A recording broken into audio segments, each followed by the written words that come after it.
I'm going to start by saying this. AI, it's racist. Why? Because the information that it's pulling is based on racist numbers. And mortgage lenders across the United States are using artificial intelligence to decide whether you get a loan, what the interest rate will be, and what the terms are. It is happening now, and it's happening at scale.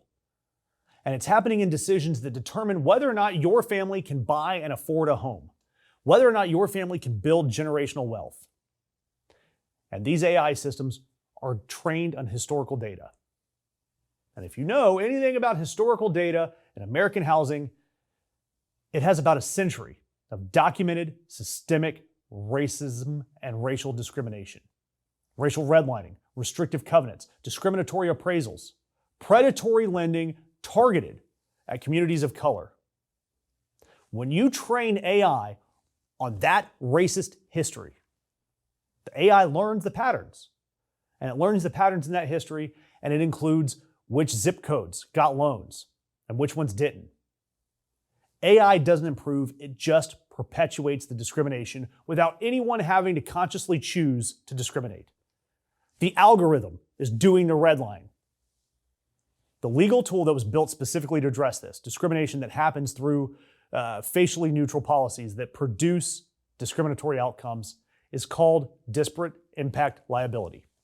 And under the Fair Housing Act, if a lending practice produces racially disparate results, the lender has to justify it or change it, whether or not anyone actually intended to discriminate. And that's the Republicans' excuse here. No one's trying to discriminate, it's just what the numbers are doing. But there is a provision in the Fair Housing Act to undo that. This mechanism, it was used to fight redlining after explicit redlining was banned. It was the mechanism used to crack down on predatory lending in communities of color. It was the mechanism that gave regulators the ability to say, yeah, on paper this looks neutral, but it is producing outcomes that look just like discrimination, and you have to explain why. But Trump put out an executive order, restoring equality of opportunity and meritocracy. And yes, that is exactly what it's called. Directed federal agencies to stop using disparate impact theory in their enforcement.